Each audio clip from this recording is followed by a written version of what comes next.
Hello everyone and welcome to today's video. Today we have a new Democratic aligned poll from the state of North Carolina, which goes over some very important situations and issues in North Carolina, including the very important 2026 Senate race, which we'll be talking about more in today's video. So the political candidate favorability for the state of North Carolina is the first thing to go over.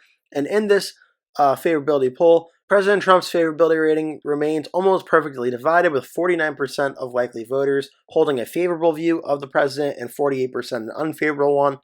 Elon Musk's favorability, however, is below water at -5 points.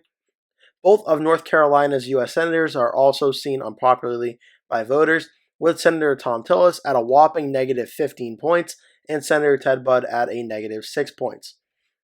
By comparison, Democratic Governor of North Carolina Josh Stein rides high at a remarkable 16-point net favorability rating. Former Governor Roy Cooper also enjoys a comfortable 5-point net favorability, and both enjoy strong name recognition. That also goes into some satisfying response with Hurricane Helene as well. Voters say they are largely pleased with how Governor Stein has managed the response to Hurricane Helene by a 13-point margin. Many more voters say they are satisfied with his response. The state legislature compares poorly, with exactly the same 13-point margin, saying they are dissatisfied. Now for the main point of today's video in this poll. In a hypothetical head-to-head matchup in the 2026 North Carolina U.S. Senate race, former Democratic Governor Roy Cooper leads over Republican Senator Thom Tillis by about 2 points. He also carries a majority of independent voters outright. So in this poll, as it says, Cooper the Democrat has 46%, Tillis the Republican has 44%, and 10% say they are undecided. And what I like about this poll is they actually break it down a little bit more to see why this is.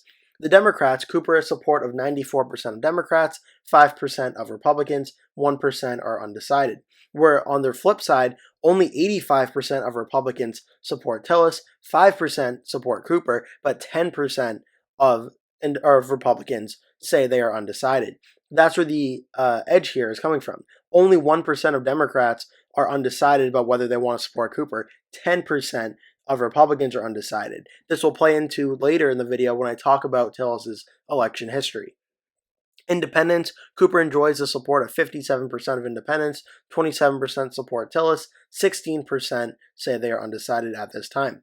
When it comes to male voters, 51% say they support Tillis, 39% support Cooper, 9% are undecided.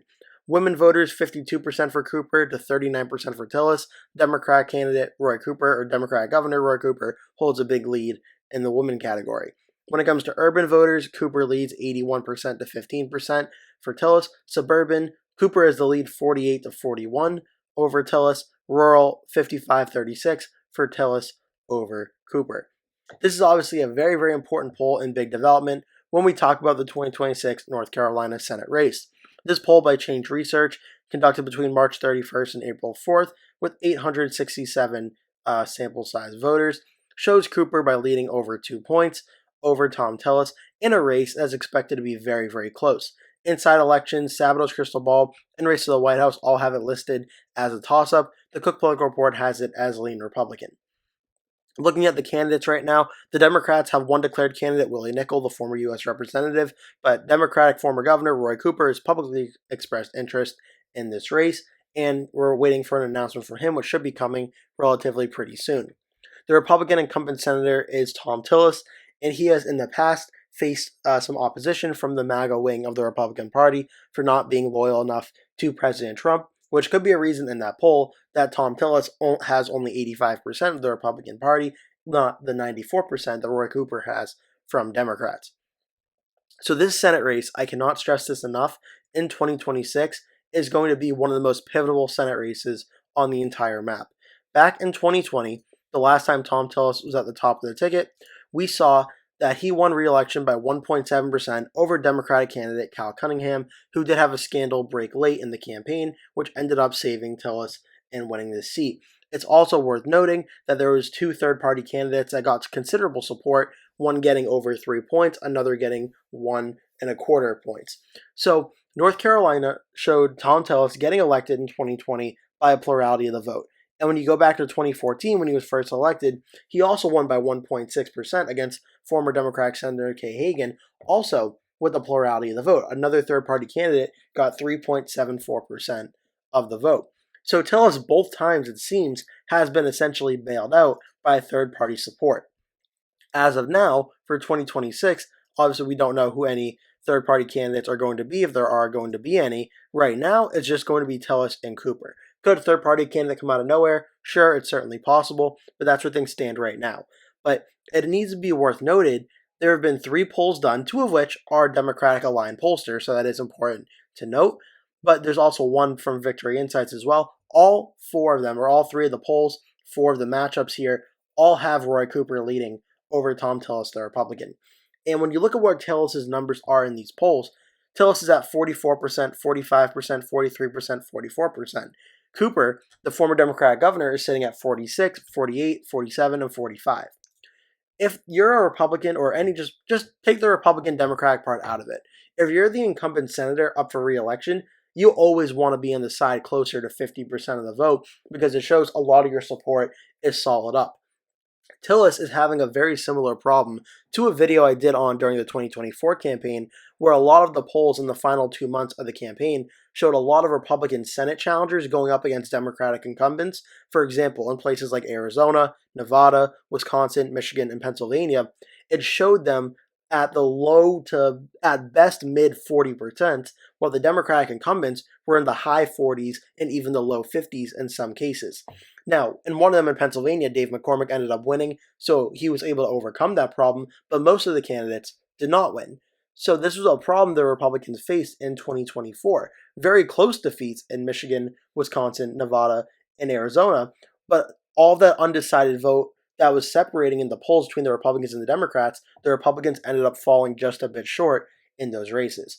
And now, so far, it's really, really early in the 2026 election cycle, but these few polls in North Carolina suggest a very similar situation so far. The good news for the Democrats, obviously, is Roy Cooper's leading, and he does present the Democrats the best chance at winning this race. The good news for the Republicans is there's still a long time to go, and there is still a lot of undecided vote. And Cooper, so far, only one poll has him at 48%, 2 of them have him at 46% and 45%. So this race is going to be very, very tight. I just showed you the Senate races, which were very, very close for Thom Tillis in 2020 and in 2014. Ted Budd won in 2022 by 3.2%. And before that, in 2016, Richard Burr won by 5.7% in 2016. 2024, North Carolina voted for President Trump by 3.2% in the lean Republican margin. Also a very close race. Back in 2020, it was very close for Trump versus Biden, Trump winning by 1.3%. And in 2016, Trump won the state by 3.7%. North Carolina is a state the Democrats have had their eyes on for a while now. The last time I voted Democrat at the presidential level was Obama in 2008. Obama won very, very narrowly, also with a plurality of the vote over John McCain, I may add.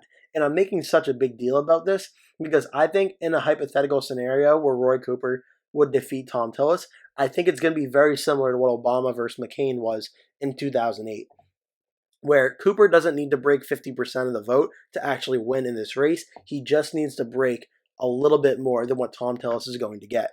Because Thom Tillis now, in both of his elections in North Carolina, he only got 48.69% in 2020, and back in 2014, he only got 48.82%. So Tillis has yet to break 49% of the vote in the state of North Carolina.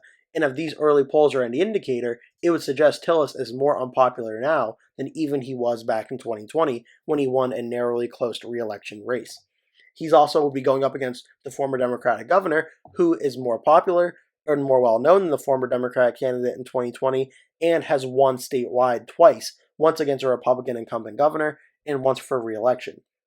And just to show you what that election looked like for governor, we have, I believe it was 2016, where Roy Cooper was able to defeat Republican Pat McCrory. McCrory wasn't able to break 49% either. He only got 48.8%. Cooper was able to win with 49%, with a third-party candidate getting about 2%. If there's a third-party candidate in this race, that's going to be absolutely crucial for both Tillis and Cooper. But I think we're starting to see the makings here. North Carolina is going to be an incredibly, incredibly close Senate race in 2026. So much so that, what are we, about a year and 4 or 5 months away or so? I'm honestly right now calling it. North Carolina is going to be the closest Senate race in the United States in the 2026 cycle. All the factors right now seem to be trending in the Democrats' direction in terms of Roy Cooper being a strong Democrat candidate, Thom Tillis not being popular in the early opinion polling, a lot of Republicans being upset with Thom Tillis. 15% of Republicans not supporting him so far is a very troubling sign when you're running against a former governor of the state who left office with a high approval rating.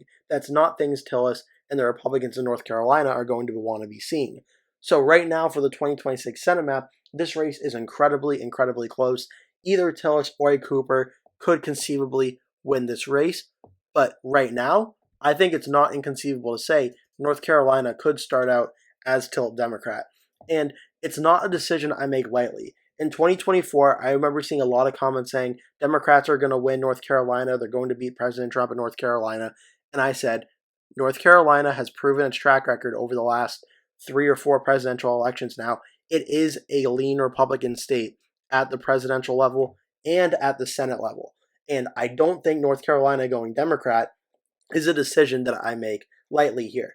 But North Carolina, with Roy Cooper as the Democratic candidate, and with Thom Tillis' approval ratings being this bad, I think it's kind of a perfect scenario for the Democrats, where in 2026, which is expected to be a good night for the Democrats based on historical precedent, North Carolina may actually be within distance of the Democrats flipping this seat. And this is where I would have North Carolina being if it is Cooper versus Tillis. But I also think it's also Roy Cooper being the Democratic candidate is a very strong Democratic candidate. He's up there with like Brian Kemp in Georgia, and if he did run, Chris Sununu in New Hampshire as being the top tier Senate recruits for 2026. Sununu obviously said he's not going to run. We're still waiting on Brian Kemp. But Cooper is that political level of being a top recruit. So for Cooper versus Tillis, I would have North Carolina starting out as tilt Democrat, being the first time a Democrat would win North Carolina at the Senate level since, I believe, Kay Hagan's last election in 2008 that would have been.